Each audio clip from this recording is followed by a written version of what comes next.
Vamos a hablar a continuación sobre la cantidad y calidad del incentivo. Se ha comprobado que la ejecución de la conducta motivada aumenta conforme se incrementa la magnitud o cantidad del estímulo reforzante por las expectativas que conlleva. Se pondrá más interés y esfuerzo y por lo tanto se hará mejor un trabajo si con ello se consigue un ascenso que si no es así. Un aspecto muy importante para establecer la cantidad óptima de un incentivo habrá que conocer la historia previa del sujeto. Así, no podremos premiar con ir al cine a un niño que ha cuidado de su hermana, cuando sus padres lo llevan todos los fines de semana. Si la gratificación que se da a un empleado por el trabajo realizado fuera del horario habitual es menor de lo esperado, aun siendo un dinero extra, provocará que no se desee realizar en sucesivas ocasiones. Crespi probó de forma experimental que los cambios en la magnitud o en la calidad del incentivo durante la adquisición de una conducta provocan cambios en la conducta motivada, de tal forma que producen efectos exagerados en ella. Se conoce como efecto de contraste. Se denomina efecto de contraste conductual positivo, también llamado efecto de elación, al hecho por el que si a un sujeto se le ha entrenado con una magnitud de recompensa determinada y luego ésta se incrementa, el sujeto estará más motivado y su número de respuestas aumenta y el tiempo que tarda en emitirlas disminuirá. El efecto de contraste conductual negativo es conocido igualmente como efecto de depresión. Si a lo largo del experimento se disminuye la magnitud de la recompensa, los sujetos responden menos o peor. Ambos efectos tienen que ver con las reacciones emocionales que se producen en el sujeto ante el cambio en las expectativas que se crean sobre la situación de incentivo. Hablemos de la detección de causalidad. Cuando se produce un emparejamiento accidental de una conducta con un premio, se crean unas expectativas de la situación en el sujeto que aumentan la probabilidad de que se repita esa respuesta. En este contexto no se da contingencia, puesto que la respuesta de estas circunstancias no es la causante del incentivo, pero sin embargo el sujeto las liga y tiende a repetirlo. Es lo que se ha denominado conducta supersticiosa. Dentro de la demora del incentivo, el aprendizaje es mejor cuando el incentivo se aplica inmediatamente a la realización de la respuesta y asimismo que demoras en el acceso al incentivo retardan la ejecución debido a que no se establece claramente la asociación entre ambos elementos, conducta motivada e incentivo. En un principio se creyó que la demora en la aplicación del incentivo afectaba a la adquisición de la conducta a partir de un determinado periodo de tiempo. El aprendizaje se hacía imposible. Se ha comprobado que no es exactamente así, dado que en la propia situación aparecen estímulos de marcaje o estímulos marca, que actúan como incentivos secundarios para que se emita la respuesta, aunque no esté el premio disponible. Y estos incentivos secundarios sí son contingentes con la conducta motivada, con lo que minimizan los efectos de la demora del incentivo. En el caso del ser humano, los reforzadores verbales actúan como marcas que permiten demoras prolongadas del incentivo sin que afecte a la ejecución de la conducta. Pongamos un ejemplo. Así, un niño con problemas de hiperactividad que se le está enseñando a recoger su habitación, se le dará un reforzador cada vez que recoja un objeto. Posteriormente, avanzando en el programa, se le dirá: bien, muy bien, cada vez que recoja un objeto, y solo se le dará el incentivo cuando haya recogido toda la habitación. Se ha comprobado que la demora del premio produce que se reduzca su valor de incentivo, lo que ha venido a llamarse descuento de la demora. Se ha comprobado también que aunque inicialmente se hubiera elegido un incentivo muy demorado, de gran magnitud, por encima de otro menos demorado y menos interesante, cuando se empieza a aproximar el plazo de cumplimiento del incentivo inferior que se dispensaba antes, los sujetos pasan a preferir este por ser más inmediato dado que su nivel motivacional se dispara y renuncian a seguir esperando el de mayor magnitud. El margen de tiempo en el que se cambia de criterio de decisión y se pasa a preferir el reforzador más inmediato se denomina margen de vulnerabilidad. Se puede afirmar, pues, que el margen de vulnerabilidad depende de la magnitud y la demora del reforzador por una parte y del autocontrol y la impulsividad del sujeto por otro. En cuanto a los niveles de motivación y la ejecución, cuanto más intensa es la motivación en una tarea, mejor es la ejecución del sujeto y asimismo más tiempo tarda en dejar de emitir la respuesta aunque no reciba el reforzador ante su ejecución. Hablemos del efecto de la retirada del incentivo agradable sobre la conducta. Hay situaciones en las que la aparición de una conducta determinada provoca que desaparezca el premio. Así, el valor de incentivo determina que no se ejecute la conducta para que no se retire el estímulo agradable. Este tipo de entrenamiento se denomina de omisión y su objetivo es suprimir una conducta. En el ejemplo que vamos a poner, por ejemplo, a un futbolista que se le saca del terreno de juego por hacer una entrada fuerte o un compañero, mientras el resto sigue jugando, se le está aplicando la pérdida de la oportunidad de recibir el incentivo.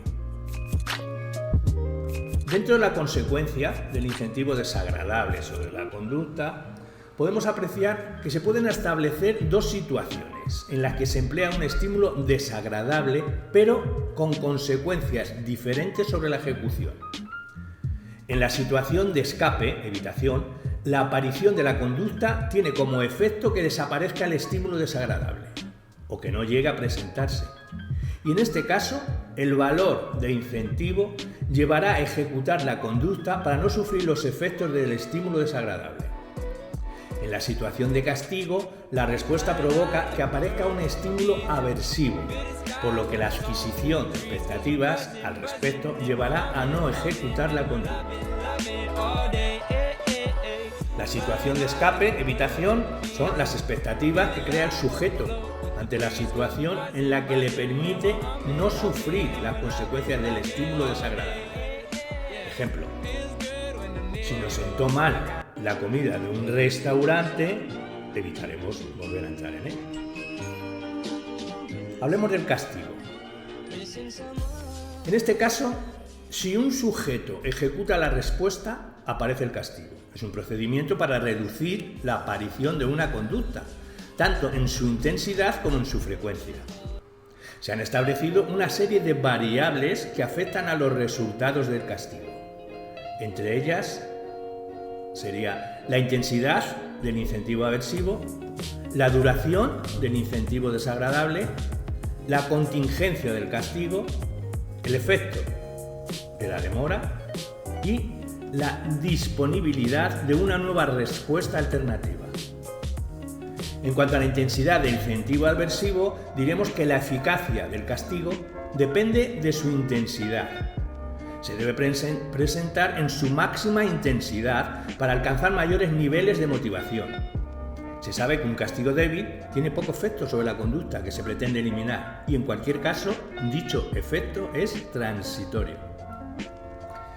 Dentro de la duración del incentivo desagradable, diremos que cuanto más prolongado sea el castigo, mayor efecto supresor tendrá. Dentro de la contingencia del castigo, decimos que para que sea eficaz, siempre se debe administrar el castigo ante la conducta inadecuada. Si no se aplica de forma continua el estímulo aversivo, la respuesta tardará más en suprimirse. Con programas de castigos intermitentes, la conducta persiste durante más ensayos. En cuanto al efecto de la demora, esta variable influye sobremanera en el grado de supresión de la respuesta. Para que sea eficaz un castigo, debe aplicarse de inmediato. Y por último, en cuanto a la disponibilidad de una nueva respuesta alternativa, la disponibilidad de una fuente alternativa de incentivo aumenta enormemente el efecto supresor del castigo. Esto es, si a la vez que castigamos una respuesta premiamos otra diferente, la probabilidad de ocurrencia de la respuesta castigada disminuirá drásticamente. Su mal empleo o su utilización constante provocan ansiedad en el que lo padece. Cuando se expone a un sujeto a estímulos aversivos de lo que no se pueden escapar y se produce un estado que se denomina indefensión aprendida, e induce fundamentalmente a que no se sepa responder ante otras situaciones. La indefensión aprendida provoca un retraso en futuros aprendizajes. Cuando un sujeto muestra indefensión aprendida, se considera incapaz de evitar otras situaciones desagradables y, en general, se ve inepto para dar solución a cualquier situación con la que se tenga que enfrentar. Hablemos de los resultados de la desaparición del incentivo sobre la conducta motivada. Cuando sucesivamente la ejecución de una conducta no va seguida del incentivo esperado, la intensidad de la respuesta decrece. Su probabilidad disminuye hasta que llega un momento en que desaparece. Esta situación se denomina de extinción. En la vida diaria, la extinción puede ser tan adaptativa como la adquisición, ya que es lógico pensar que si una conducta deja de recibir las consecuencias que provocaba su repetición, es más económico dejar de responder. Inicialmente, cuando desaparece el incentivo, el sujeto incrementa tanto el número como la magnitud de sus respuestas debido a su nivel de motivación y, a su vez, aparece una reacción emocional intensa de frustración por la falta del incentivo, que en algunos casos produce agresividad. Una forma de medir la extinción es comprobando las veces que el sujeto da la respuesta cuando no se presenta el incentivo. Así, por resistencia a la extinción se entiende el número de veces que se sigue emitiendo la respuesta aunque el incentivo no esté presente. Las variables que afectan a la extinción se miden por los efectos que producen en dicha resistencia. Y estos serían la contingencia incentivo-conducta motivada, en el cual, empleada en la fase de adquisición, es determinante de la resistencia o la extinción que manifieste la conducta. Una conducta que se ha adquirido consiguiendo siempre el premio ante su ejecución, se extinguirá más rápidamente porque se cambiarán ante las expectativas sobre la posible ejecución que una conducta que se haya adquirido recibiendo ante su ejecución unas veces el incentivo y otras no. Con programas de refuerzo parcial, la extinción se produce más lentamente que con reforzamiento continuo. Si el aprendizaje se ha efectuado en distintos ambientes, la extinción es más difícil, dado que el estímulo de incentivo posee más claves contextuales. El efecto de la magnitud de la recompensa depende de la cantidad de veces que se haya ejecutado la conducta, de tal forma que a igual magnitud, un entrenamiento largo provoca mayor resistencia a la extinción, mientras que un entrenamiento breve produce menor resistencia. La demora del incentivo durante la adquisición provoca mayor resistencia a la extinción cuando se han empleado demoras diferentes mientras se aprendía la conducta. En el caso de haber utilizado la misma demora, entonces esta variable no afecta a la extinción.